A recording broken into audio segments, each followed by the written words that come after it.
concluimos las conferencias del día de hoy con Reingeniería de Procesos o BPR, moda de los años 90 o única alternativa para mantenerse competitivo, la cual será impartida por el ingeniero Rodolfo Eduardo Viasca, quien viene desde Argentina.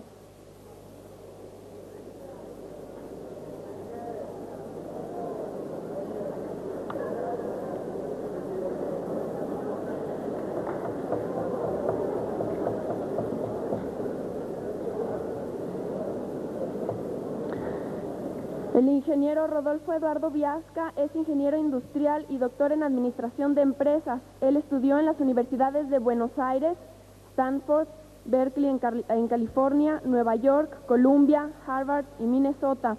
También realizó estudios en Japón y Alemania.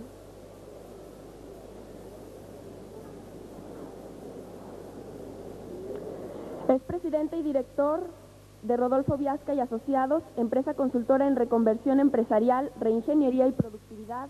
Asesoró, entre otras empresas, a Sherwin-Williams, Cristalux, Industria Textil Argentina. Fue gerente general de Intermetra Corporation en Nueva York. Fue gerente de ingeniería industrial, proyectos y productos en la compañía Gillette de Argentina e ingeniero de sistemas en Siemens Argentina y Siemens Alemania. Es autor de los libros Resizing, 1991, Downsizing, en 1989, Eficiencia Empresarial, en 1988, Productividad, en 1984. Es coautor de Competitividad, 1992. En total, escribió 129 publicaciones, 7 libros, 41 fascículos y 81 artículos. Recibamos con un fuerte aplauso al ingeniero Rodolfo Eduardo Viasca.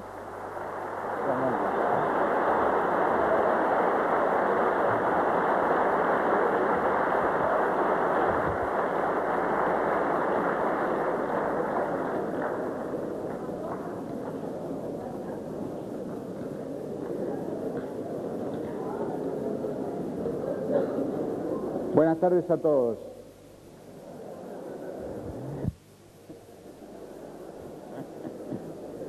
Realmente es un gusto para mí estar entre ustedes. Es mi primera experiencia en México como conferencista. Realmente estoy muy impresionado de ver un auditorio de tanta gente en un evento organizado por estudiantes y espero que esta reunión, que es la última del día, no les resulte pesada.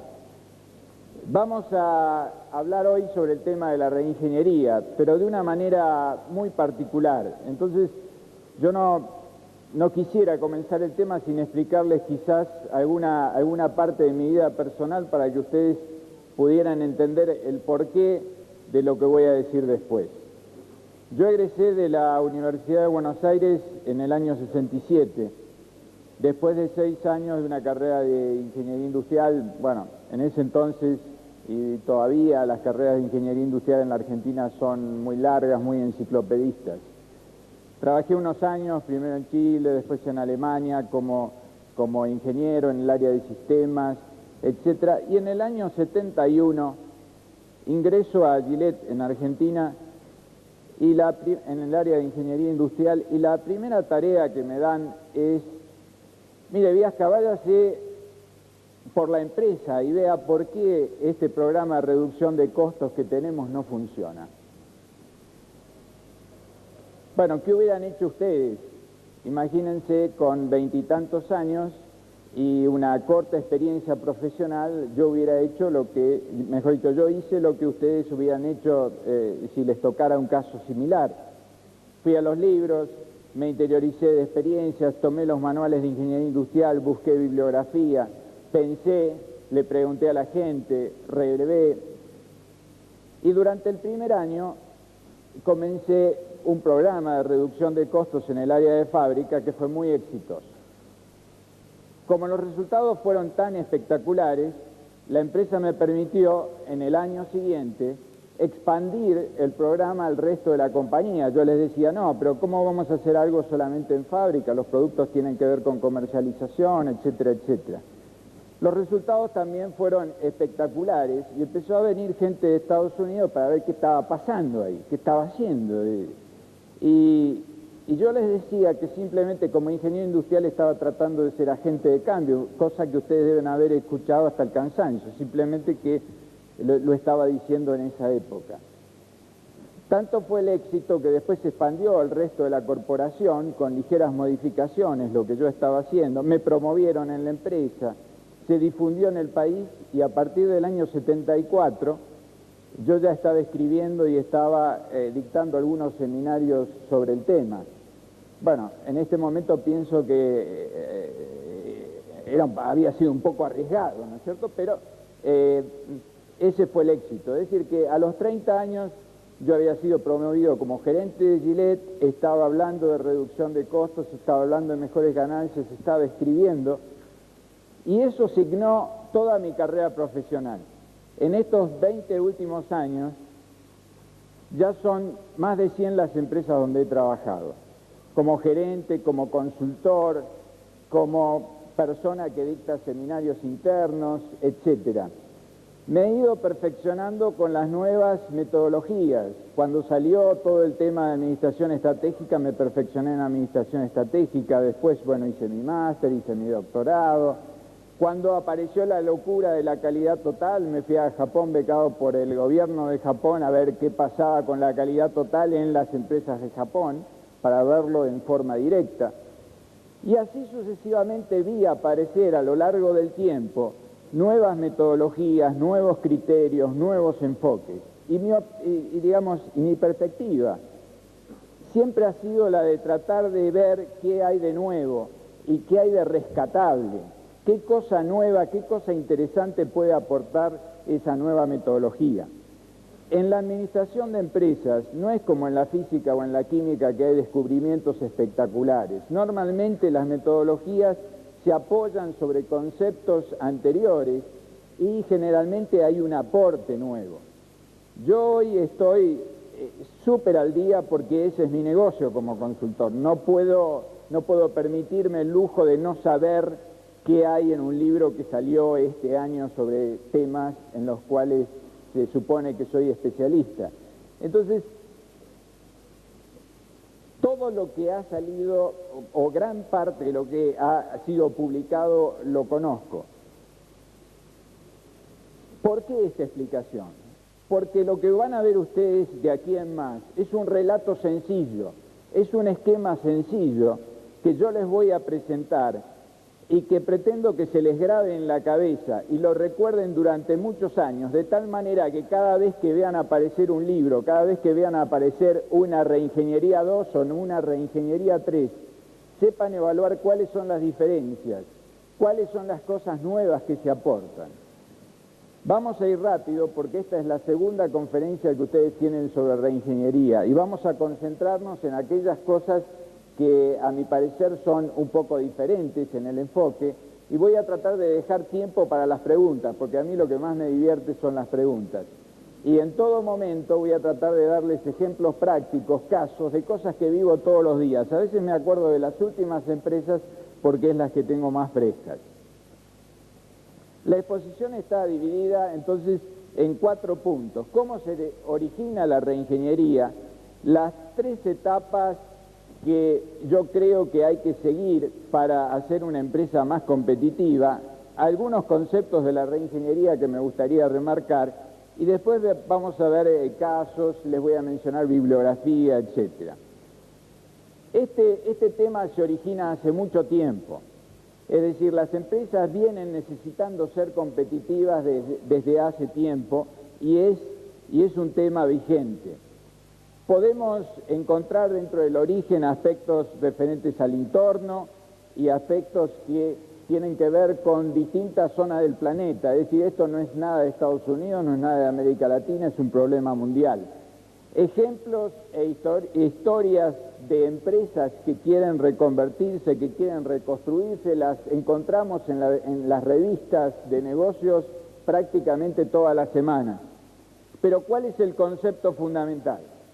El concepto fundamental es que la empresa quiere ser más competitiva y no lo quiere ser dentro de 10 años ni dentro de 5 años, porque eso es algo que en estos días ya no existe. La competitividad uno la quiere en corto plazo y si tiene que hacer un ajuste rápido, si tiene que hacer un ajuste drástico, se hace. Este ajuste para lograr un aumento de productividad con el tiempo ha recibido distintos nombres. Cada persona, cada autor, cada consultor le da el nombre que de alguna manera refleja lo que él ve en el proceso de cambio como cosa más importante. Entonces ustedes van a ver palabras relacionadas con la naturaleza del cambio: ajuste, reconversión, transformación, salvataje. Salvataje es una palabra que usan los chilenos. Palabras relacionadas con el cambio estratégico: turnaround, retrenchment, etcétera. Y últimamente un montón de palabras que tienen que ver con la estructura. Yo cuando hablo de la estructura no hablo del organigrama, de la estructura organizacional de la empresa, sino de los aspectos físicos, administrativos, humanos, es decir, un concepto más amplio de la estructura. Palabras como reestructuración, right sizing, reingeniería, innovación de procesos, etcétera, son todas palabras que están diciendo, bueno, muchas veces para recuperar la competitividad tenemos que preocuparnos intensamente de la estructura. Es decir, que la reingeniería no se origina solamente por la publicación del libro de Hammer, es la necesidad del contexto de una mayor competencia, es la evolución de los conceptos, es el cansancio de algunas empresas por la calidad total, no porque la calidad total sea, digamos, tenga conceptos cerrados, al contrario, yo no puedo decir eso, he montado exitosos programas de calidad total en muchas empresas, pero lo concreto es que muchas empresas han pasado años con la calidad total, con seminarios, con diagramitas, con pescaditos, etcétera, y después no pasa nada. Cuando uno mira los indicadores de resultados, la empresa sigue con el mismo nivel de ventas, con el mismo nivel de participación de mercado o peor, en fin. ¿Por qué encaran las empresas la reingeniería? Las encuestas demuestran que las empresas encaran la reingeniería por las mismas razones de siempre: bajar los costos, aumentar la calidad, mejor servicio al cliente, etc. Entonces, de aquí en más, yo voy a hablar no tanto de la reingeniería, sino del esfuerzo por hacer la empresa más competitiva, que para mí ese es el concepto esencial, y el concepto esencial que ustedes van a manejar de aquí a 10 años y de aquí a 20 años, porque de aquí a 10 años se van a olvidar de la palabra reingeniería. El proceso, planteado en una forma muy sencilla, básicamente es algo elemental. Yo hago un análisis de tipo, si ustedes quieren, o una analogía de tipo medicinal. Vamos a una empresa y funcionamos como médicos de empresa. Primero vamos y hacemos un diagnóstico. Ese diagnóstico lo podemos hacer en una forma detallada o en una forma rápida, pero básicamente lo que queremos saber es qué le pasa a la empresa. Es decir, funcionamos tratando de ver qué gravedad, qué problema tiene la empresa. A partir de ese diagnóstico, tratamos de ver cómo mejorar el paciente, cómo mejorar la empresa, y entonces generamos ideas de mejora, vemos qué podemos hacer. El diagnóstico nos dice cuáles son los puntos claves. ¿Para qué? Y bueno, para después no perder tiempo diciendo que la empresa mejora sus costos reduciendo las copias Xerox o cosas por el estilo. Entonces, generando ideas de mejora, haciendo la receta, estableciendo cuáles son las píldoras que le vamos a dar al paciente, llegamos al momento en donde tenemos que transformar las ideas en hechos concretos. Esa es la tercera etapa, la etapa de la acción, la etapa de la implementación, la etapa del tratamiento. Abundan las empresas en donde hay ideas que nunca se concretan. Las tres etapas son importantes. No necesariamente son secuenciales, hay una retroalimentación. A veces estoy tratando de generar ideas y necesito más datos. Estoy haciendo cosas y se generan nuevas ideas y así sucesivamente. Vamos a ver cada una de las etapas. Bueno, hoy sí que no tengo suerte con esto.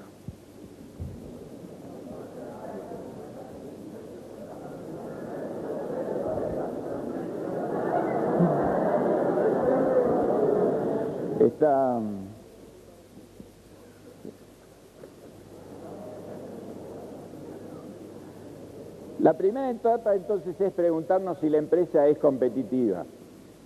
La palabra competitividad sugiere muchas veces cierta vaguedad. La competitividad de una empresa la medimos con distintos indicadores. Indicadores de tipo comercial, indicadores de tipo económico, indicadores de tipo financiero. Cada empresa, digamos, tiene que elegir los indicadores que le demuestren de alguna manera cuál es su estado competitivo. Y eso inevitablemente nos lleva a la comparación, nos lleva al benchmarking o como ustedes quieran llamarlo. Es decir, para saber si somos competitivos nos tenemos que comparar con algo. En ese análisis también tenemos que considerar el contexto, es decir, cómo estamos hoy, el aquí y ahora, porque somos competitivos hoy, pero no sabemos qué va a pasar mañana. Yo he tenido muchas experiencias de empresas que son competitivas en un momento determinado y que en poco tiempo, por cambios rápidos del contexto, dejan de serlo. Entonces hay que predecir un poquito el futuro, hay que analizar hay que hacer una especie de análisis prospectivo. En la Argentina en estos últimos años los cambios de contexto han sido violentos. Entonces las empresas han necesitado hacer ajustes. Y es más, si uno mira hacia el futuro, tiene interrogantes cuya respuesta no conoce. ¿Qué va a pasar con el Mercosur? ¿Qué va a pasar con los precios de petróleo? Etcétera. Ahora, dentro de ese análisis, dentro del análisis para saber si es la empresa competitiva, ustedes pueden usar todas las técnicas de ingeniería industrial, desde los gráficos ABC hasta las cosas más sofisticadas. Yo tengo una publicación que se llama Eficiencia Empresaria de 1000 páginas, donde las primeras 500 páginas está cómo hacer un diagnóstico y les aseguro que si lo volviera a escribir todavía lo haría más largo. Es decir, los recursos que uno tiene son muchos. Es lo mismo que pasa con el médico. Yo voy al médico y le digo, doctor, estoy enfermo, y el médico no me manda radiografía de esto, radiografía del otro, análisis de sangre, análisis de esto, selecciona los indicadores y en función de eso hace su diagnóstico. Ahora, en ese diagnóstico, la empresa tiene que responder a algunas cuestiones básicas, y estos aspectos que para mí son básicos, en la experiencia profesional yo no los veo tan claro en los libros. Primera pregunta, ¿es necesario el cambio? Es muy raro que en una empresa no sea necesario el cambio. De todas maneras, hay empresas que les va muy bien y hay una cierta sensación en la gente de que no hay que cambiar. ¿Para qué vamos a cambiar si estamos lo más bien? Suponiendo de que la empresa tiene que cambiar, la primera pregunta importante es ¿en qué magnitud? Es el equivalente a esa pregunta del doctor, ¿estoy muy grave? Cuando decimos en qué magnitud, lo tenemos que cuantificar. ¿Qué significa? Hace unos meses me llamó una empresa farmacéutica y después de hablar con los propietarios, etcétera, me dicen, mire, nosotros lo que queremos es que en la línea de cirugía, donde tienen ciertos productos, dice, encontramos dificultad para enfrentar a la competencia en precio. Nuestro producto en promedio se vende a 80 centavos de dólar y la competencia a veces lo vende a 0,60 centavos de dólar. Entonces yo le dije, ¿ustedes qué quieren? ¿Que les baje el costo del producto en 20 centavos? Me dice, sí, claro. Dice, si pudiéramos reducir los costos y los gastos en 20 centavos por unidad, de paso les digo que de ese producto solo la empresa fabrica 1,5 millones de unidades por mes. O sea que hay, digamos, el ahorro se... Dice, sí, lográramos eso. Claro, pero eso era la punta del iceberg. Cuando yo... digamos, me puse a mirar un poco la empresa. Esa empresa había sido la empresa número 1 farmacéutica de la Argentina hace años, ahora es la número 35. Entonces, el análisis tiene que ser, digamos, detallado, pero en algún momento uno tiene que definir la magnitud del cambio.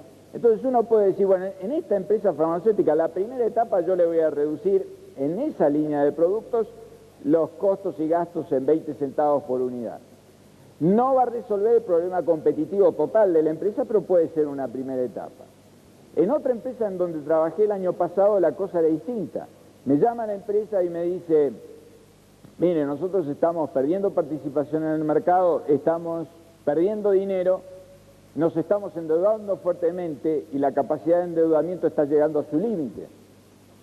Entonces, después de hacer todo el análisis, etcétera, hicimos una simulación por computadora y demás, en distintos escenarios, y finalmente llegamos a la conclusión que la brecha entre ingresos y egresos más probable de ese año eran 5 millones de dólares. Entonces, todo el programa, digamos, o todas las sugerencias deberían tratar de llenar esa brecha. Es decir, uno tiene que tratar de definir cuál es la magnitud del cambio. Otra cosa que tiene que definir es cuánto tiempo tengo para hacerlo. ¿De qué estamos hablando? ¿Tengo un mes? ¿Tengo 2 meses? ¿Tengo 2 años? También ahí hay un equivalente en medicina. Si yo llego sangrando a un hospital, evidentemente hay poco tiempo para resolver la situación. Si tengo una fractura en una pierna. Ahora, si lo que yo tengo es un pequeño dolor muscular, bueno, eso es otra cosa. Las empresas a veces creen que tienen más tiempo del que tienen. ¿Qué recursos necesito para hacer el cambio? Cuando hablamos de recursos hablamos de dinero, hablamos de gente y demás. Dentro de ese análisis, uno encuentra entonces que hay 2 grandes alternativas. La alternativa de la empresa sana, la que estaría, digamos, a mi izquierda, a la derecha de ustedes, y la alternativa de la empresa muy enferma. Y dijimos, esto es aquí ahora, es una foto, es un momento determinado.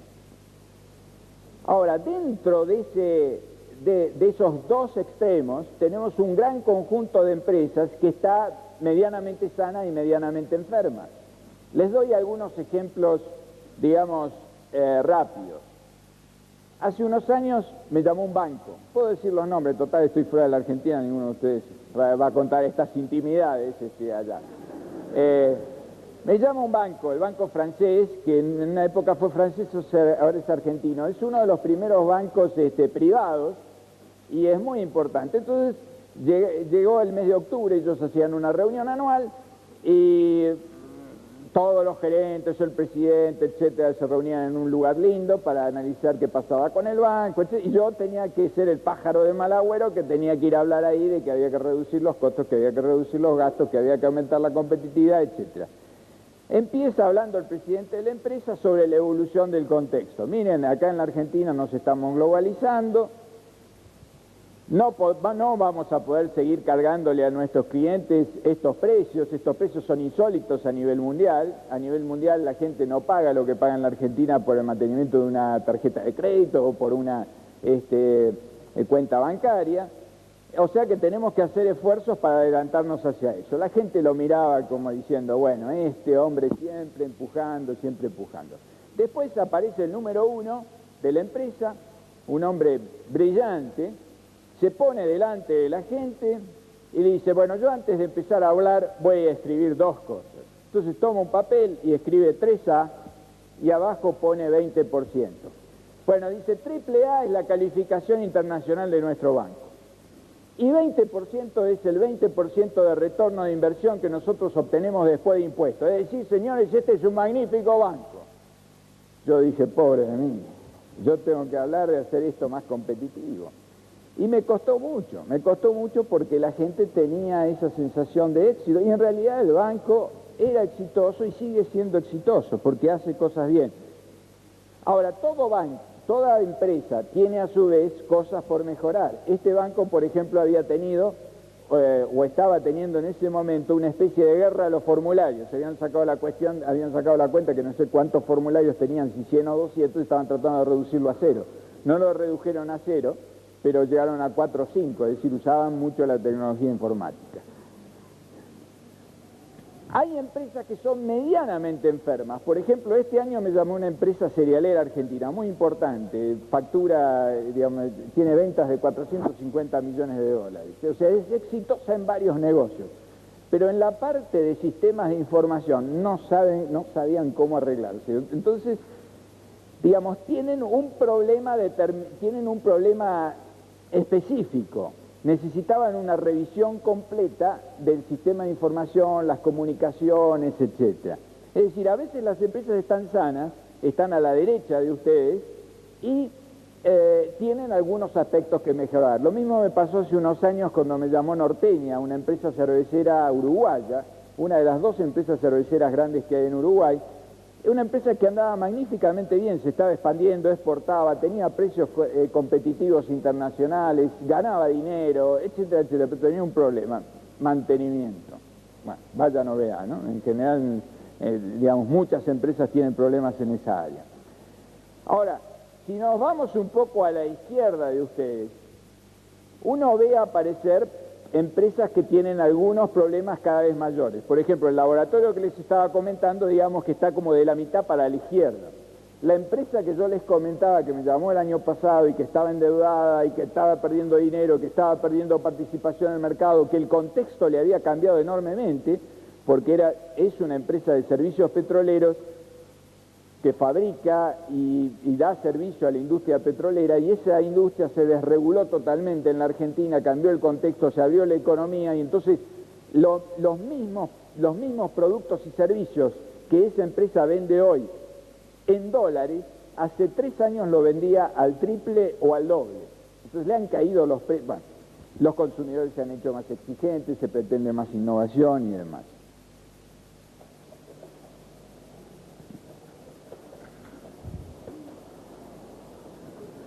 Si esa es la primera etapa, es decir, la etapa en donde yo digo, bueno, ¿cómo estoy? ¿Cuál es mi gravedad? ¿Cuánto tiempo? La segunda etapa es, ¿qué hago?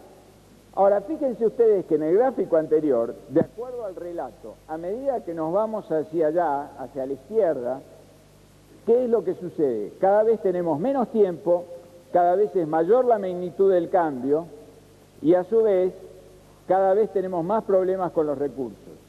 Entonces, el qué hacer depende mucho del diagnóstico. No es lo mismo si yo tengo la pierna cortada o estoy sangrando, que sería el caso de la izquierda, que si estoy en un estado físico más o menos bueno. Es decir, las recetas, las píldoras que me da el médico, el consejo que me da el médico es diferente. Y lo mismo pasa, digamos, con nuestra actividad profesional. No le podemos recomendar a la empresa las mismas cosas si está en un estado competitivo distinto. Ahora, no tenemos tiempo para hacerlo porque esto es una conferencia, es un auditorio, etcétera. Pero yo en los seminarios lo que hago es, hago trabajar a la gente en distintos casos. Y le digo, por ejemplo, ustedes trabajen con una empresa que esté bien, que sea competitiva. Y díganme qué tienen que hacer en esa empresa para mejorarla. Ustedes trabajen con una empresa que está medianamente bien, que tiene muchas cosas por mejorar. Y díganme qué tienen que hacer. Y ustedes tomen empresas que están mal. Inevitablemente, las respuestas, uno las puede, o las propuestas de mejora, uno las puede clasificar en 4 grandes rubros.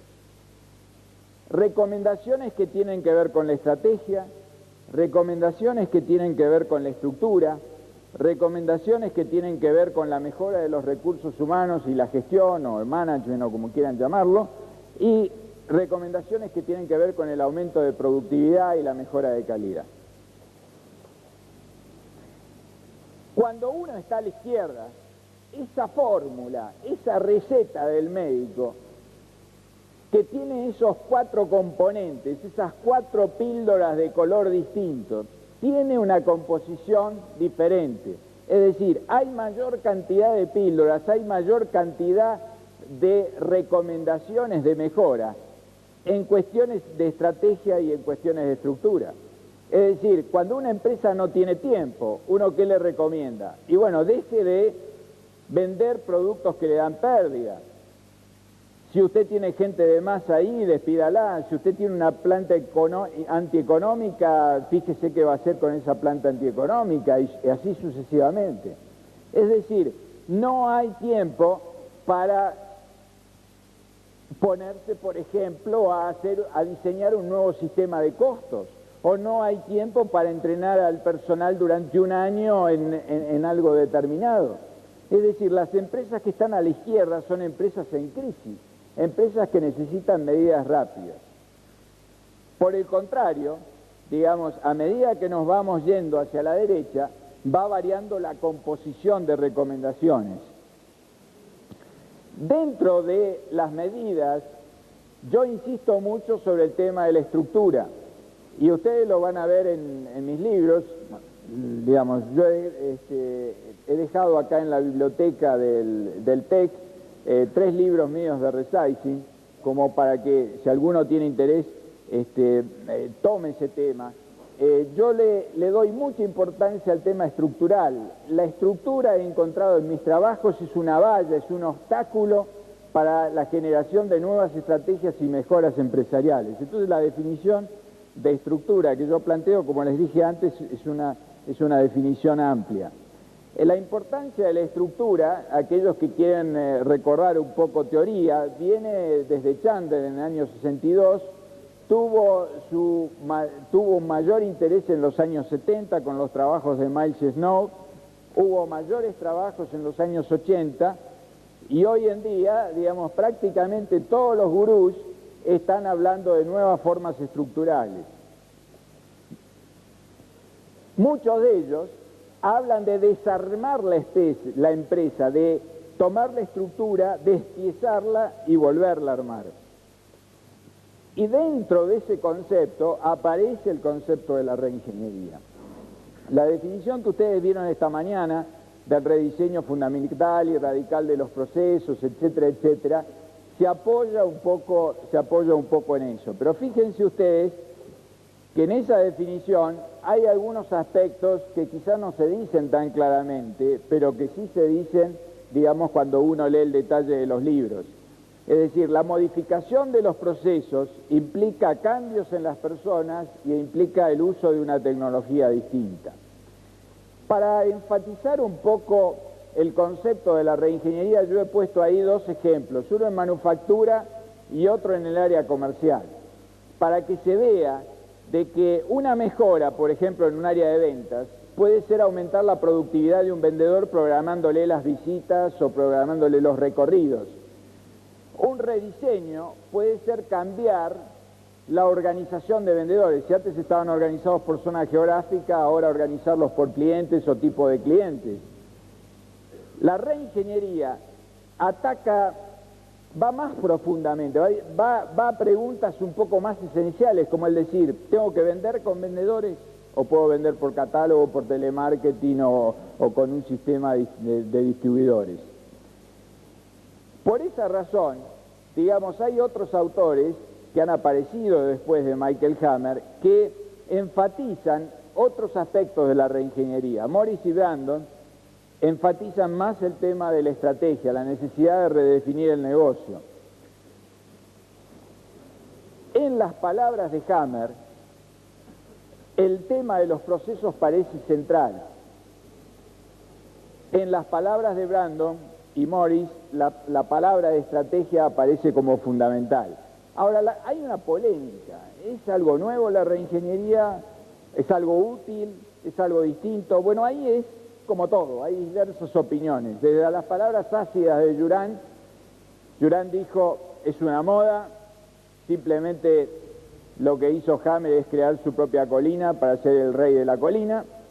Eso es una opinión. Hay otros que dicen, no, la reingeniería es cosa de yanquis, nosotros no la podemos aplicar acá en la Argentina, o cosas por el estilo. Hay investigadores que han hecho investigaciones para ver qué sucede, cuáles son los resultados que proporciona la reingeniería, y han encontrado que en muchas empresas hay ciertos procesos que se mejoran sustancialmente, pero los indicadores de resultados, las ganancias, la participación en el mercado, etcétera, no varía mucho. Es decir, que hay dudas sobre la efectividad de la reingeniería. Si ustedes me preguntan a mí, yo les digo lo de antes. Creo que en los conceptos de reingeniería podemos rescatar algunas cosas. Dentro de ellas, la necesidad de focalizar el proceso. Fíjense ustedes que el gordito Michael Hammer era profesor de Computer Science en el MIT, pero él no habla de sistemas en su libro. ¿Por qué no? Y bueno, porque en vez de decir tenemos que revisar los sistemas, tenemos que generar innovaciones en los sistemas, él dice procesos, porque muchas veces pensamos en los sistemas que entra esto, que sale esto, etcétera, y decimos, y lo del medio es una caja negra, no me interesa lo que pasa. Michael Hammer lo que dice, no, a mí me interesa lo que pasa y voy a transformar, voy a reconvertir esos procesos. Hay innovaciones típicas en esos procesos y ustedes van a encontrar muchos ejemplos en los libros, yo no quiero detenerme en esto. Lo que ocurre es que cuando uno termina de leer el libro de Michael Hammer u otro de los libros recientes que han aparecido, se encuentra con que hay una falencia de modelo conceptual. Es decir, todavía la reingeniería está buscando un modelo que explique acabadamente el tema. Y como de costumbre, cada autor, cada persona hace su propia explicación. La sensación que uno tiene cuando termina de leer esos libros es todo muy lindo, pero ¿cómo lo hago? El único modelo que aparece en el libro del Hammer es ese, el diamante. Yo transformo un proceso, por ejemplo, ese proceso de venta que estábamos hablando, supongamos el proceso de los vendedores, que digo, bueno, no voy a vender más con vendedores, voy a vender con un sistema de distribución. Eso fue lo que hizo Xerox en la Argentina hace unos años, y después volvió al otro sistema, en fin. Cambio eso, cambian las tareas de la gente, cambia la organización, cambian algunos aspectos administrativos y cambian algunas creencias y comportamientos. Las primeras empresas que empezaron a aplicar el modelo de Hammer fueron Kodak y Texas Instruments. Tuvieron la necesidad de poner al consumidor como centro de su diagrama. A mí me gusta explicar un poquito esto relacionado con el tema de la estructura. En la medida que nosotros vamos hacia la reingeniería, lo que estamos haciendo es incrementar la magnitud del cambio y la modificación en la estructura. Es decir, que desde un punto de vista práctico, la reingeniería implica cambiar la estructura sustancialmente y involucrarse en un proceso de cambio de magnitud. Otro modelo bastante interesante es el modelo de Donald Hambrick. Donald Hambrick es un profesor de la Universidad de Columbia, yo estuve con él en el mes de mayo. Él enfatiza en su modelo no solamente el tema de la estrategia, la estructura y la gente, sino el sistema de remuneraciones y el proceso de toma de decisiones. Y por otro lado pone en el centro de su estrella, ustedes como ven, hay muchos que usan la estrellita, no la uso yo, la usa Donald Hambrick, pone el tema de los símbolos, porque muchas veces, les cuento una intimidad, pero bueno, Sherwin-Williams en Argentina está lejos. Hace 2 años me llama Sherwin-Williams para que le ponga en marcha todo un programa de aumento de productividad y calidad total. Y entonces hacemos nuestro diagnóstico, nuestras recomendaciones de mejora, etc. Y cuando estábamos en el medio del proceso, ¿qué se les ocurre que hizo el directorio?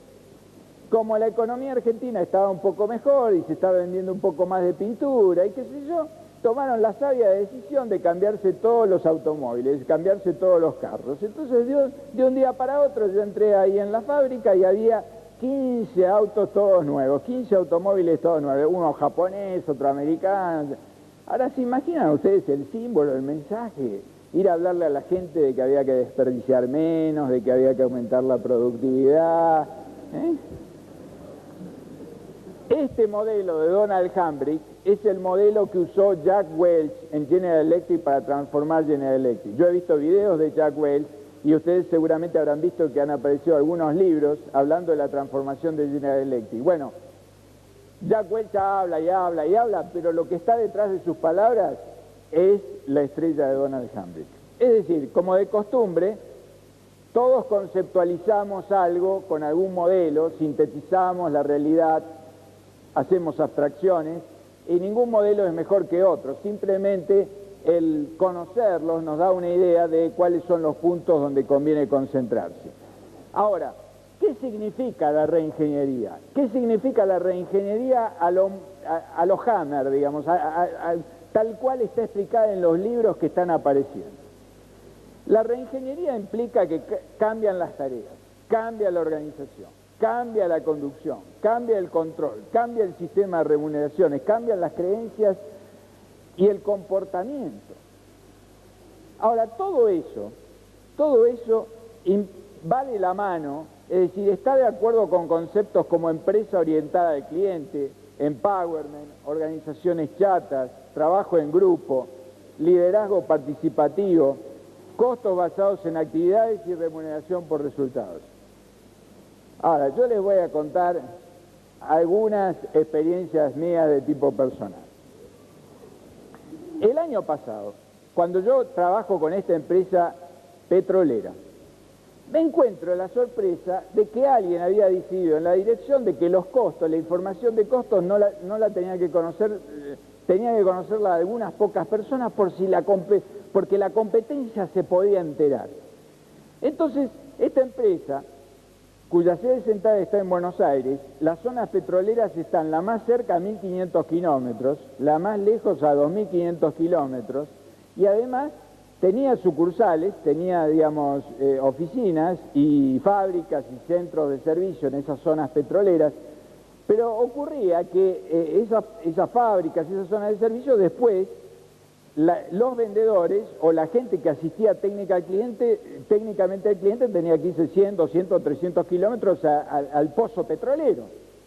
Entonces el individuo se levantaba a la mañana en Comodoro Rivadavia o en Neuquén o en donde sea, que son las dos zonas petroleras más importantes, se subía arriba de un transporte e iba a visitar al cliente. Y el cliente estaba desesperado, tuve un problema en el pozo de petróleo, necesito esto, ¿y cuánto es, cuál es el precio de este producto? Entonces el vendedor, que no era solo vendedor, era asistente técnico, etcétera, sacaba de su bolsillo la lista y le decía, bueno, este packer o esta bomba de profundidad cuesta tantos dólares. Y el otro le decía, no, pero yo voy a comprar más, o además podríamos canjearlo con esto, quisiera una rebaja, o teniendo en cuenta... Y el otro decía, tengo que consultar a Buenos Aires. Pero yo lo necesito, le decía el cliente. Entonces, el consultar a Buenos Aires significaba que él tenía que viajar 200 kilómetros, hablar por teléfono, el de Buenos Aires no estaba. A veces la respuesta venía en 7 días, había enojo. El que iba a visitar al cliente se sentía un mandadero de lujo, cadete de lujo, no sé cómo se dice acá, se sentía un pobre. ¿Qué fue lo que hice yo?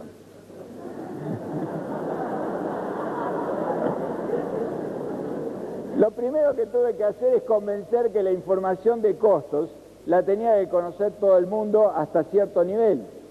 Pero eso me costó horrores. Me costó horrores. Ahora, cuando se conoció la información de costo, la gente que sabía, que entendía, empezó a decir, esto es una barbaridad, estos contadores, bueno, siempre los ingenieros dicen que los contadores, bueno, no sé si acá es igual, pero bueno, allá es Ahora, le dimos la información de costos. El segundo paso fue decirle a la gerencia de marketing, las listas de precios no tienen que tener un precio, tienen que tener un rango. No, si le damos un rango, Viasca van a empezar a vender al mínimo precio. No son tontos. Bueno, los tuve que convencer que no eran tontos, que no iban a vender al mínimo precio. Bueno, efectivamente hicimos las listas de precios con los rangos, etcétera, y esta gente empezó a vender ágilmente. ¿Y entonces qué ocurrió? Que el cliente estaba satisfecho, que ellos estaban contentos porque podían tomar decisiones, todo se hacía más rápido. Pero había un problema, ya no se llamaba tanto a Buenos Aires, y había un montón de ejecutivos ahí en Buenos Aires que ya no tenía nada que hacer.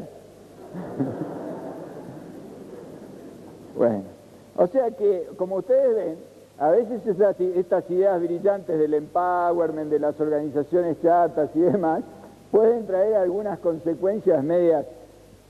Esa es otra anécdota.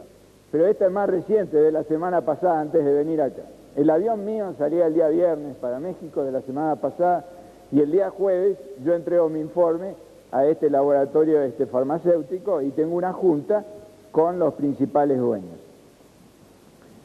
La empresa es importante, tiene 800 personas, tiene ventas anuales de más de 50 millones de dólares, está en decadencia, pero digamos en la Argentina por lo menos ese tamaño de empresa, más de 50 millones de dólares por año y 800 personas, es considerada una empresa mediana, es decir, es importante. Y entonces, esa empresa lo que necesita en realidad es liderazgo, es renovación en el management, un montón de cosas necesita mejor mercadeo, necesita mejor productividad en la fábrica, necesita rediseño de productos, todo eso. Pero básicamente una de las cosas que necesita es que los dueños se dejen de meter en la operación. Es decir, no intervengan en las cosas operativas porque no saben, porque ha pasado el tiempo y ya no pueden gerenciar esa empresa, ya no son capaces. Ahora, el problema que yo tenía como consultor es que ellos pagan mis honorarios. Ahora, ¿ustedes qué se creen? ¿Qué iba a pasar cuando yo iba a hablarles de este asunto? Tenía un conflicto moral conmigo mismo, porque, ¿qué les digo? Mire, ustedes están enfermos de cáncer, se van a morir, además... Bueno, hay un modelo, dentro de los modelos de proceso de cambio, está el modelo de Ross, digamos, seguramente ustedes la conocen, es una profesora de la Universidad de Harvard que durante un tiempo fue la editora del Harvard Business Review. En ese modelo ella hace una asociación de los procesos de cambio con lo que pasa con los enfermos terminales. Entonces, digamos, ¿qué pasa cuando uno va a un médico? El médico le dice, usted está loco, usted está enfermo, usted se va a morir. Uno dice, no, cambio de médico. El que está loco, sí. Bueno, ese es un poco, o sea, la primera etapa de ese modelo demuestra de que hay una negación del problema. Y lo que tiene que hacer esa gente, entre otras cosas, es uno de los dueños largar la chequera. Él quiere firmar todo, él quiere autorizar todos los cheques.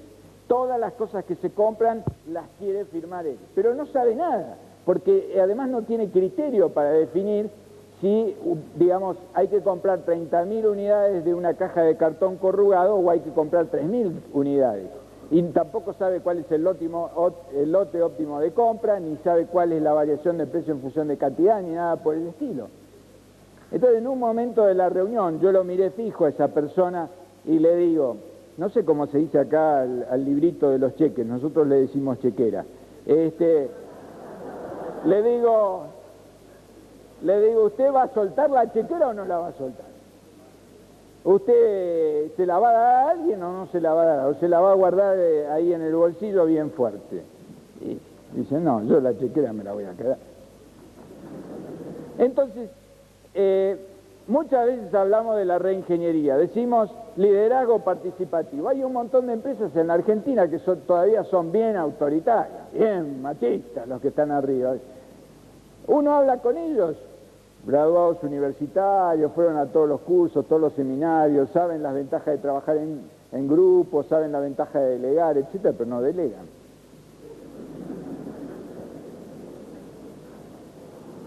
Hace 15 días me llamó la empresa Swift en Argentina, que es la filial de Campbell Soup. Es una empresa de más de 2.000 personas. Mucho de lo que se produce se exporta y es de alguna manera una proveedora de Estados Unidos y otros países. Es decir, cuando ustedes abren una lata de sopa que tenga carne, hay una gran probabilidad de la carne que esté ahí metida sea de la Argentina. A la empresa le va fabulosamente bien, es decir, ganan dinero, exportan, son competitivos y demás. ¿Saben cuál es el problema que tienen? Teamwork. No pueden trabajar en grupos. ¿Por qué no pueden trabajar en grupos? Porque los argentinos no sabemos trabajar en grupos. Cuando íbamos a la escuela primaria, todos éramos individualistas. Cuando fuimos a la escuela secundaria, y bueno, no sé, ahí los profesores querían armar grupos para que se hicieran trabajo y siempre el trabajo lo terminaba haciendo uno.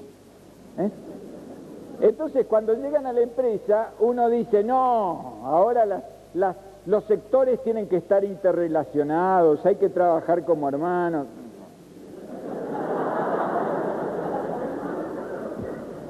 Bueno, entonces uno lee que la reingeniería está de acuerdo con empresas orientadas al cliente. Y las empresas que se orientan al cliente son las empresas que tienen competencia, porque en mi país las empresas que tienen poca competencia, al cliente no les importa mucho. El empowerment, digamos, muchas veces la gerencia alta no le quiere dar el mando, no quiere delegar. Organizaciones chatas. Y bueno, hay muchas empresas en mi país donde se les paga a los gerentes de acuerdo a la cantidad de gente que tienen debajo de ellos. Entonces hay un problema entre las remuneraciones y las organizaciones chatas. Liderazgo participativo. A veces no funciona. Bueno, remuneración por resultados. Son escasos, digamos, las empresas que están intentando eso. Yo estoy ofreciendo ese servicio de consultoría y demás, pero digamos, son excepciones. En síntesis, La reingeniería es para aquellas empresas que tienen dificultades importantes, es decir, para el gran conjunto de empresas que están entre las muy difíciles, entre las que les falta competitividad, entre las muy enfermas y entre las muy sanas. Si ustedes analizan los ejemplos de Hammer, van a ver que se encuadran en ese punto intermedio. El énfasis de la reingeniería está en la reestructuración y en el aumento de productividad.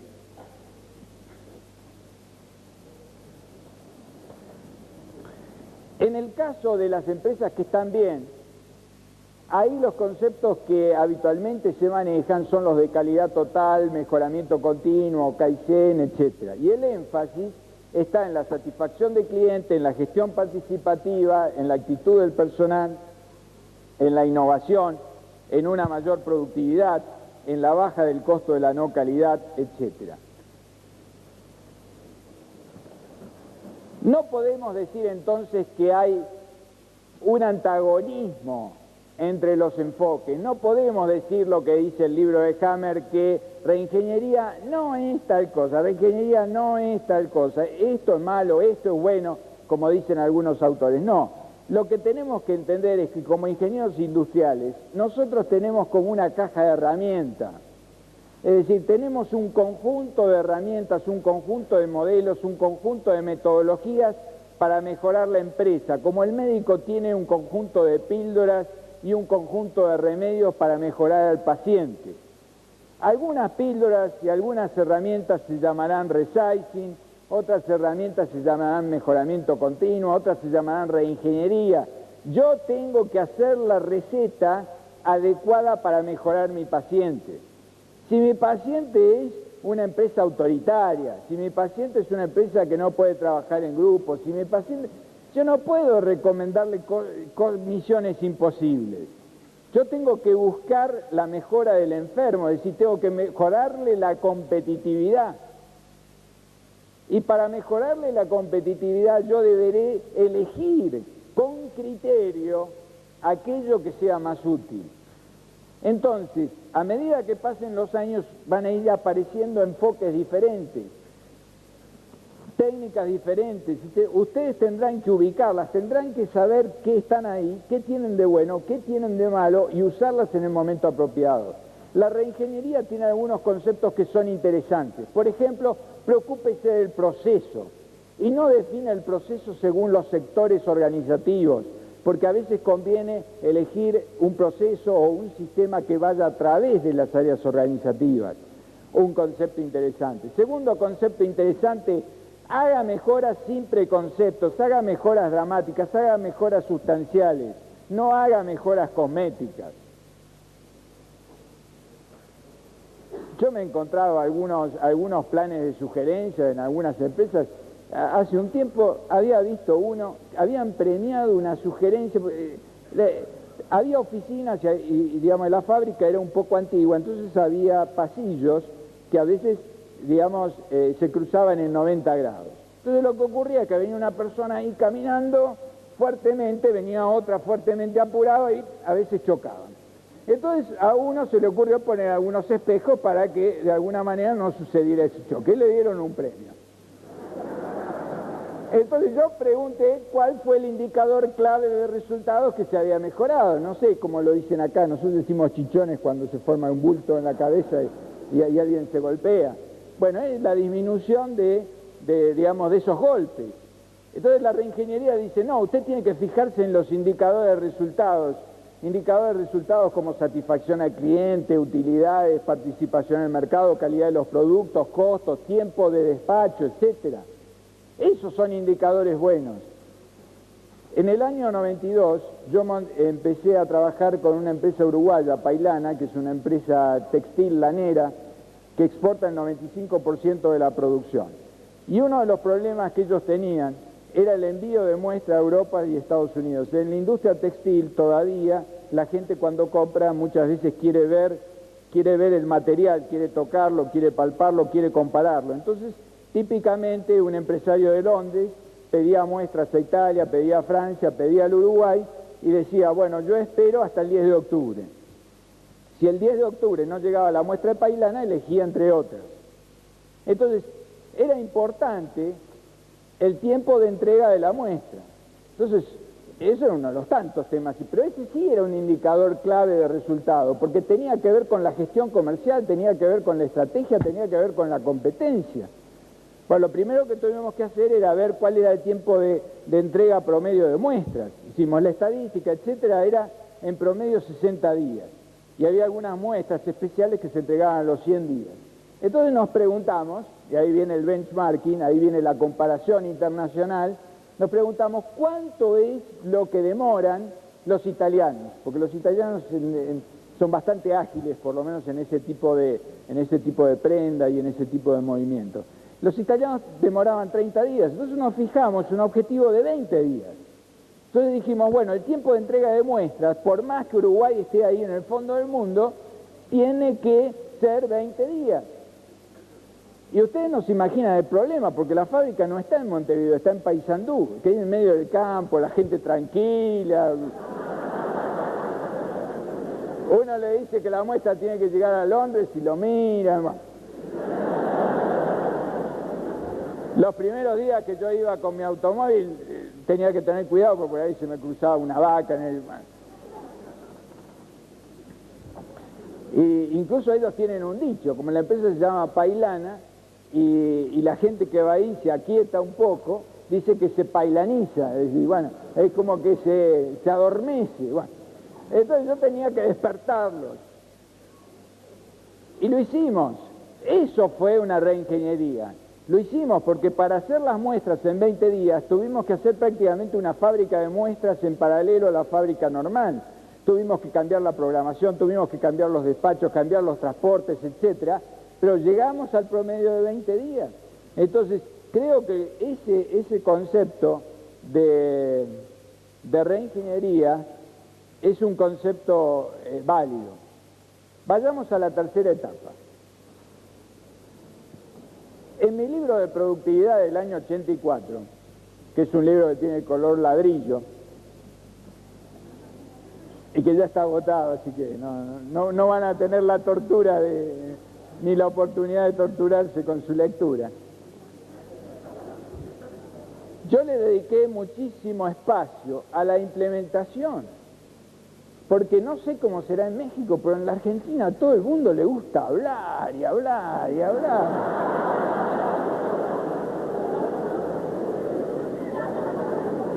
Yo entro a una empresa y me dice, no, Viasca, eso ya lo sabemos. No, Viasca, eso ya lo estudiamos. ¿Pero lo hicieron? No. Aleluya.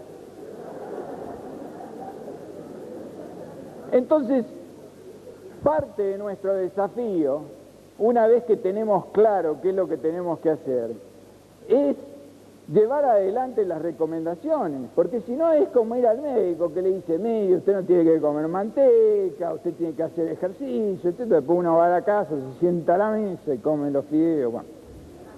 Es decir, no es únicamente terminar la etapa de las recomendaciones, llegar a ideas geniales, hacer todo el estudio de ingeniería, sino viene la etapa del cambio, viene la etapa de llevar adelante esas recomendaciones, y ahí entramos en un tema que es exclusivamente de comportamiento humano, en donde yo no les puedo recomendar cosas porque cada país es diferente. A mí me pasa cuando cruzo el Río de la Plata, me voy a hablar a Uruguay, y son gente distinta, y entre Buenos Aires y Montevideo hay media hora de avión. O me tomo el avión de Buenos Aires a Santiago de Chile, es 1 hora y media de avión y los chilenos son diferentes. Es decir, culturas diferentes, formas de pensar diferentes, etc. Ahora, de todas maneras, lo que tiene que quedar claro es que si nosotros estamos a la izquierda, es decir, en una empresa en dificultades competitivas importantes, el cambio tiene que ser drástico. Y como va a ser drástico y en poco tiempo, va a ser sangriento, es decir, no va a ser fácil. Voy a tener enemigos, voy a tener problemas. Si estoy a la derecha, es decir, si estoy en una empresa sana, el cambio puede ser más lento, puede ser más gradual, puede ser más simpático.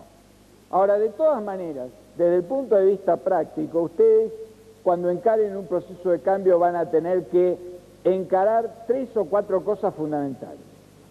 El primer tema fundamental que van a tener que encarar es cómo plantean el tema al personal, cómo plantean la necesidad de cambio y lo que hay que hacer a la alta dirección de la empresa, cómo lo plantean en los niveles intermedios, cómo lo plantean al personal raso. Ese es el primer tema. ¿Cómo logramos adhesión en el proceso de cambio?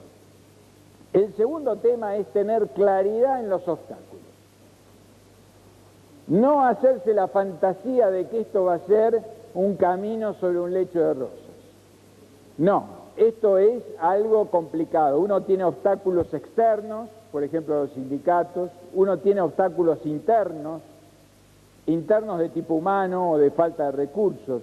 Dentro de los obstáculos internos tenemos obstáculos en la alta dirección, tenemos obstáculos en la gerencia intermedia y tenemos obstáculos en el personal. Ahora, repito, no me animo a hablar de lo que ocurre en México, pero en la Argentina los peores obstáculos que yo tengo son los que derivan del nivel intermedio, es decir, la gente como nosotros, los profesionales, los gerentes, aquellos que han adquirido poder, aquellos que tienen una posición, aquellos que de alguna manera creen que han conquistado algo. Y entonces hablar de reingeniería, hablar de cambio, etcétera, implica de alguna manera poner en duda todo lo que se ha hecho, llevar adelante ideas novedosas que pueden desplazarlos. Es decir, es algo así como establecer un nuevo orden. A veces, en la alta dirección también hay problemas. ¿Por qué? Y bueno, porque la empresa llegó a ese grado de baja competitividad porque alguien tomó malas decisiones. Entonces, se puede ver en este proceso de mejora de competitividad una crítica al pasado. Otras veces puede ser la edad de los que están arriba. Ya están en una edad que no quieren cambiar, que no quieren modificaciones importantes y demás. El otro día estaba en un directorio y yo les decía, bueno, la fábrica que ustedes tienen en la ciudad de Buenos Aires hay que sacarla. Ya no puede ser que una fábrica, va a haber los vecinos, problemas de contaminación, etcétera, hay mejores lugares con mejores accesos. No, dice uno de los directores, dice, no, Viasca, eso quedará para la próxima generación. Yo no me meto en eso. Bueno, está bien. Pero es ahí donde interviene el tema del tiempo. Y es algo que nosotros tenemos que ser conscientes de esto. El tiempo es algo que no lo defino yo. Hay 2 tiempos. Uno, el tiempo que yo necesito para cambiar, que normalmente es grande. ¿Por qué? Bueno, porque todos los cambios son dolorosos. Y entonces hay empresas que dicen, no, necesitamos 2 años, 3 años para cambiar. Y otro es el tiempo que me da el entorno. Y el verdadero tiempo es el que fija el contexto. Y esto nosotros en la Argentina lo vimos en los últimos años hasta el cansancio. Las empresas decían, no, necesitamos 2 años, 3 años. El gobierno agarró, cambió esto, desreguló, tuvieron que cambiar en 6 meses. Y cambiaron, porque si no cambiaban, morían. Es decir, que cuando uno está obligado, lo hace. Pero si uno tiene un dolorcito acá en la boca y demás, no va al odontólogo. No va al dentista, no sé cómo lo llaman acá. Va cuando está inflamado, cuando le duele, cuando no tiene más remedio. O sea que es algo de tipo humano. Otra cosa que tenemos que tomar en cuenta es qué organización o si es necesario algún cambio organizativo para el proceso de cambio. Si es necesario un coordinador de proyectos, un facilitador de proyectos, si es necesario la formación de un grupo de cambio, etc. Eso es algo que deben pensar. También es importante el monitoreo de los proyectos. Les estoy diciendo cosas elementales, aburridas, pero hay que hacerlas. Cada mejora, cada idea de mejora, un proyecto. Cada proyecto, un responsable. Cada proyecto, un grupo de trabajo de no más de 4 o 5 personas. Cada proyecto, un reporte mensual como mínimo. Cada proyecto, un presupuesto. Cada proyecto una justificación de costo-beneficio y en cada proyecto monitoreo. Y si el proyecto se detiene, preguntar por qué se detiene. porque si tenemos poco tiempo o tenemos el tiempo limitado, no nos podemos permitir el lujo de tener una buena idea y simplemente que la idea no se concrete. ¿Cómo hacer la reingeniería? Bueno, cada autor, digamos, establece sus diferentes etapas. Hay etapas que son antes de comenzar, como cómo conquisto el apoyo de la dirección, etcétera. Etapas de organización en donde defino los roles. Etapas previas al comienzo de los proyectos, como es la evaluación del proyecto. Después las etapas propias del proyecto. Normalmente primero hay un análisis global, después un análisis detallado. En ese análisis detallado se puede usar desde cosas muy simples como diagramas de flujo hasta cuestiones más sofisticadas como modelos de simulación, o incluso han aparecido software para diagramación de procesos, etc. En síntesis, si la empresa está muy mal, tomamos algunas medidas, la mejoramos un poco. Es decir, si tenemos una empresa como la que yo les comentaba el año pasado, las primeras medidas que tomé fue tratar de que la empresa dejara de perder dinero, que dejara de endeudarse en forma creciente. Una vez logrado eso, uno pasa, digamos, al medio del diagrama, y en ese medio del diagrama empieza a hacer cambios importantes. Y ahí tiene un poco más de tiempo, entonces ahí puede hacer el nuevo sistema de costeo, ahí puede agrupar las máquinas por célula, etcétera, etcétera. Cuando hizo eso, pasa a la otra etapa en donde los cambios pueden ser más continuos, donde se pueden encarar cosas a largo plazo, etc. Bueno, si tuviéramos más tiempo me podría seguir divirtiendo. Yo pierdo la noción de la hora, de todo, cuando empiezo a hablar de esto, porque es, aparte de mi trabajo, es mi pasión, es mi diversión. Y tengo casos ahí mencionados que son argentinos algunos, otros son extranjeros, de empresas que están en distintas situaciones.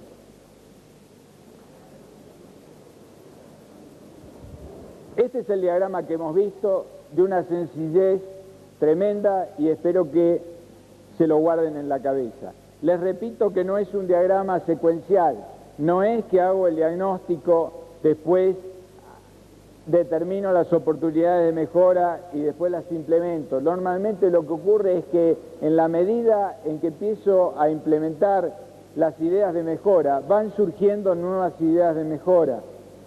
Y en la medida que voy implementando, sigo buscando información para mejorar más aún la empresa.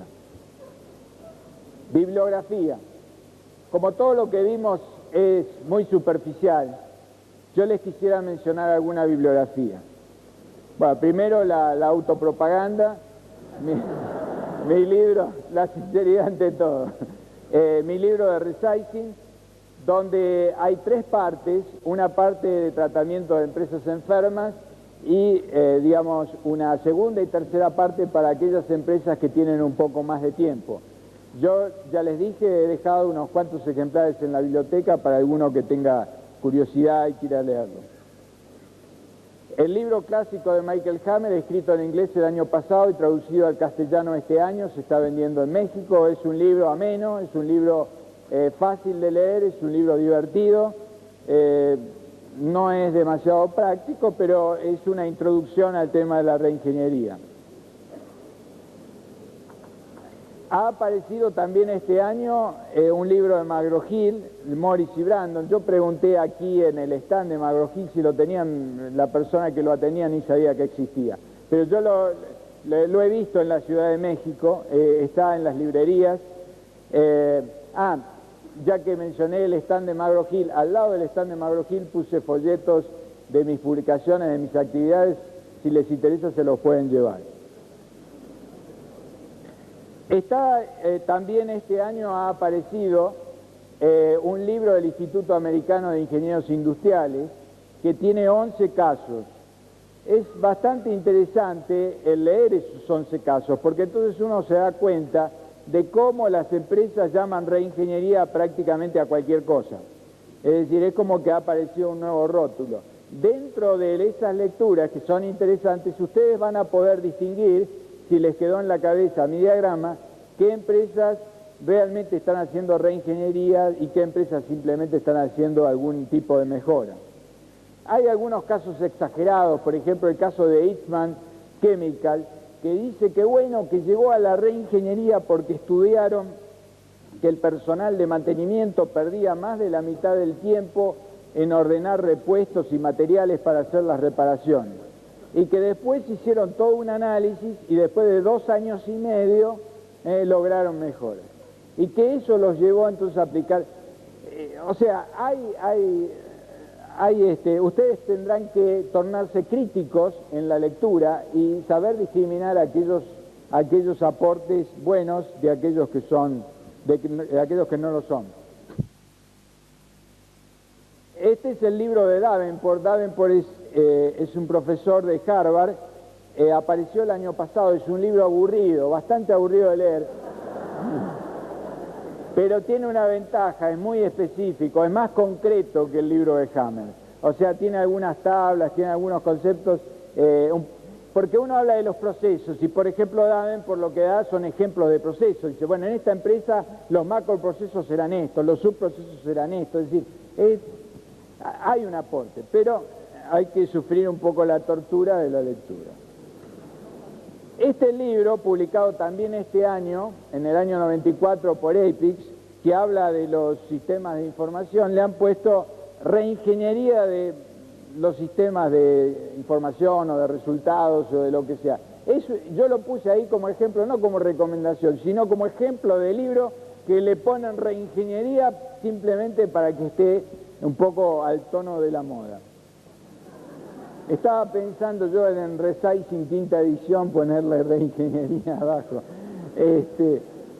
Hay toda una serie de libros sobre el tema de reestructuración.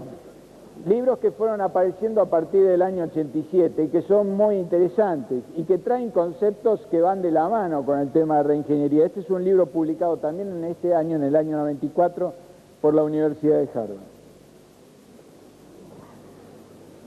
También hay libros que traen nuevos enfoques sobre la estrategia, porque dado que el contexto cambia y la habilidad de maniobra estratégica es lo que puede hacer que una empresa sea exitosa, sea más competitiva, sepulte al competidor y demás, han aparecido libros insistiendo en la necesidad de tener creatividad en el cambio estratégico, en el replanteo estratégico. Este libro acaba de aparecer, es del año 94, y los estudiosos sobre el tema de estrategia reconocerán a Hamel y Prelat como aquellos que han definido el tema de core competencies, etc. Este también es un libro divertido que habla de la hipercompetencia. No es para llevar a esas provincias que hay en la Argentina donde se hace la siesta y todo tranquilo, ¿no? Porque es un libro que habla de la velocidad del cambio, de la agresividad competitiva y de la necesidad de maniobrar. Como he mencionado muchos libros americanos, tengo que poner algo europeo. Los europeos también piensan. Y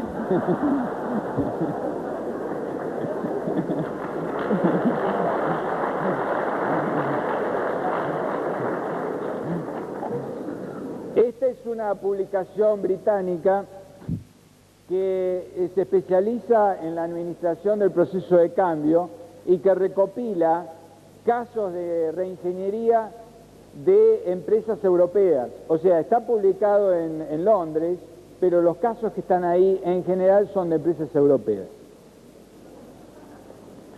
También hay libros que hablan del proceso de cambio.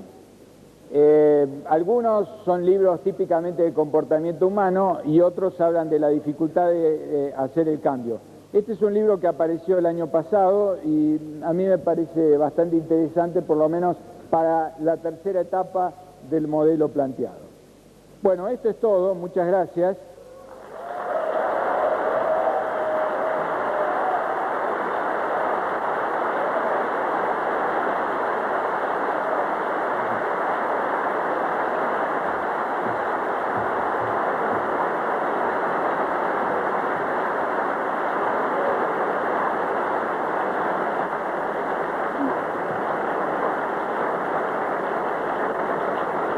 Bueno, hay muchísimas preguntas realmente, pero vamos a hacer algunas cuantas nada más por la premura del tiempo.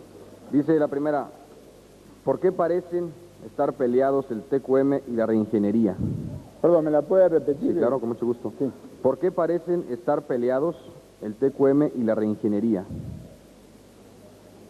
Bueno, parecen.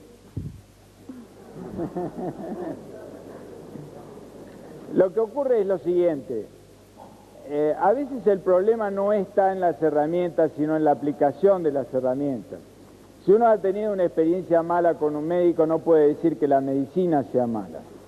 Yo he ido a estudiar calidad total en La Fuente, en Japón, etcétera, y he leído un montón de libros. Ustedes ven libros de calidad total por todos lados, al final uno se satura de esos libros. Pero los conceptos de calidad total, ¿cuáles son? Satisfacción del consumidor, aplicación de herramientas, aumento de productividad, El único problema es que hay algunos profesionales, algunos consultores, algunos gerentes que interpretan que el proceso de calidad total hay que hacerlo lento porque está basado en el cambio de actitudes. Entonces dicen, bueno, ya antes de empezar dicen nos va a llevar 2 o 3 años, y son consultores mejor, porque dicen, durante 2 o 3 años vivimos de esta empresa. Claro, entonces, pero eso no es práctico, porque yo no sé acá, pero en mi país, yo como consultor no puedo ir a una empresa y decirle 2 años, porque el que me está pagando quiere ver algún resultado rápido. Esta empresa de Pailana, que yo les dije que había comenzado a trabajar en el año 92, este año le dieron el primer premio a la calidad total en Uruguay. Es la primera vez que se da el premio y se le dio a esa empresa. ¿Con cuál programa? Con el que instalé yo. Ahora, ¿qué fue lo que hicimos?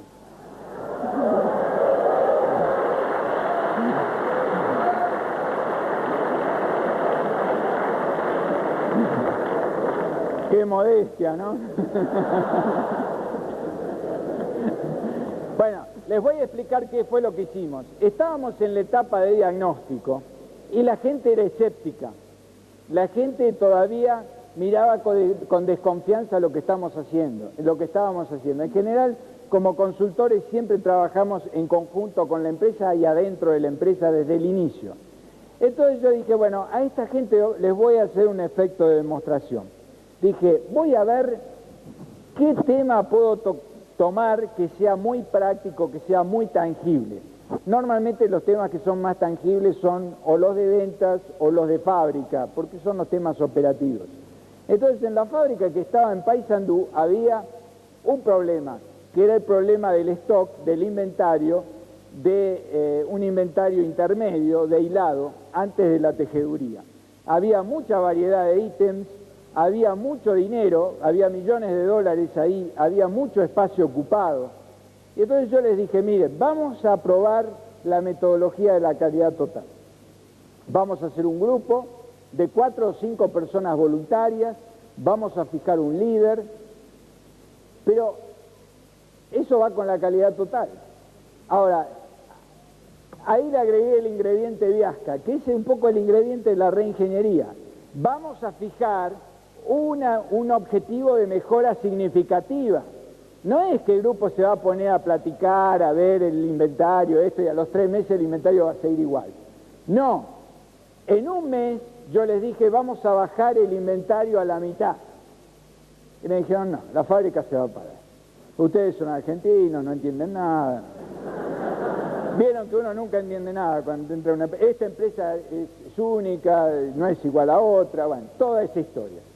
Entonces yo les dije, bueno, no importa, puede ser que nos equivoquemos, porque estamos entendiendo la empresa, todavía estamos en el diagnóstico, déjenme probar. Eso sí, digo, vamos a registrar qué es lo que está sucediendo. Entonces puse un flip chart, un atril, con una hoja, en el lugar donde entraba la gente a la mañana. Entraban los operarios y entraba el personal administrativo y entraban los gerentes por esa puerta. Y les dije, todos los días vamos a anotar el nivel del inventario en kilos de hilado, porque si uno lo pone en pesos ya la gente dice, no, me está engañando con los pesos. Entonces vamos a ponerlo en kilos.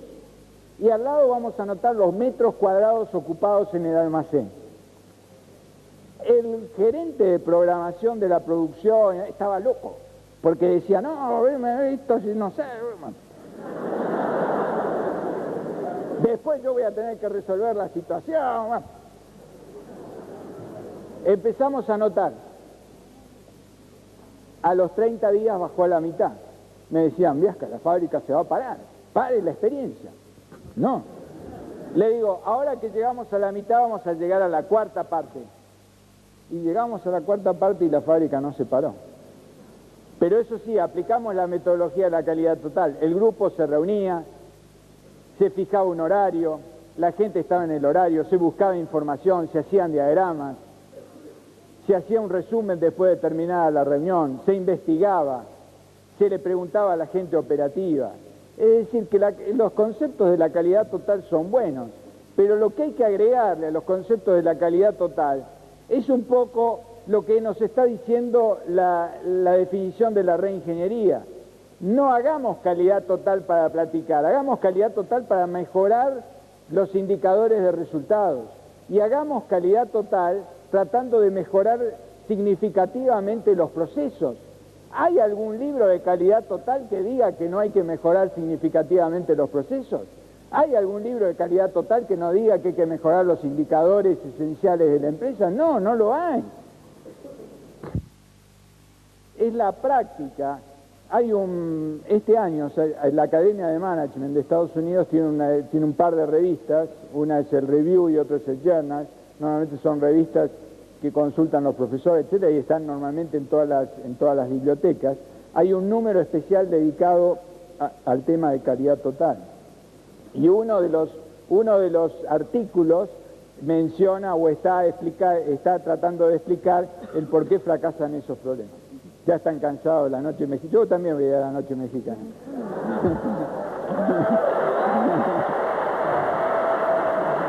Bueno, y con este aplauso que seguramente también se escuchará en cervecería esta noche, le entregamos un reconocimiento también por su labor, por su gran plática de esta noche. Muchas gracias. Es por la premura del tiempo. Bueno. Es Marta Gamboa, Comité de Inscripciones, que entrega el reconocimiento.